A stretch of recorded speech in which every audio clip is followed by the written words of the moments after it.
yig'ilish bo'lyapti. O'shanda kimga nima savollar bo'lsa bemalol beraveringlar. Assalomu alaykum. Karmon tuman Buyuk Ipak yo'li mahallasidan keldim. Shu murojaatim mahallaga borgandim. Hokim yordamchisi bilan maslahatlashdik. 17 millionlik chorva qilmoqchi edim. Shunga 17 million so'm kredit ajratishlaringizni so'rab keldim. Uyimizda chorva qilish uchun sharoit bor.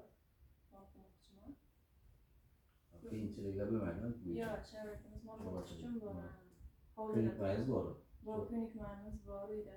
Mollarimiz bor, yanada ko'paytirish uchun qo'shimcha sifatida.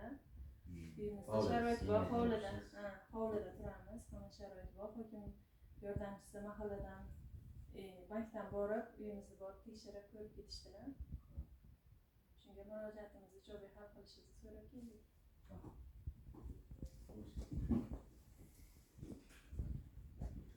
Alloh mahallasidan chorvachilikka deb hokim yordamchisiga murojaat qilgandik. Mahalla bankiga. Sharoit sizga shakllarda nimalarimiz bor, ko'nikmalarimiz bor. Sho'romalarimiz bor bugungi kunda. Uylarimiz bor.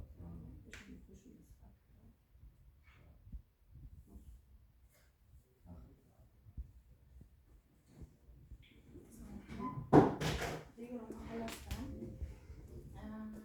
kredit olmoqchi edik 17% qo'y qilishga, chorvachilikka sharoitimiz bor.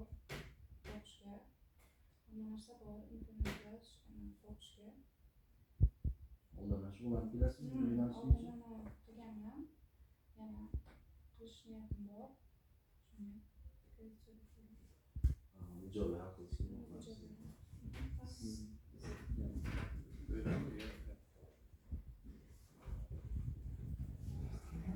Alloh mahallasidan keldim.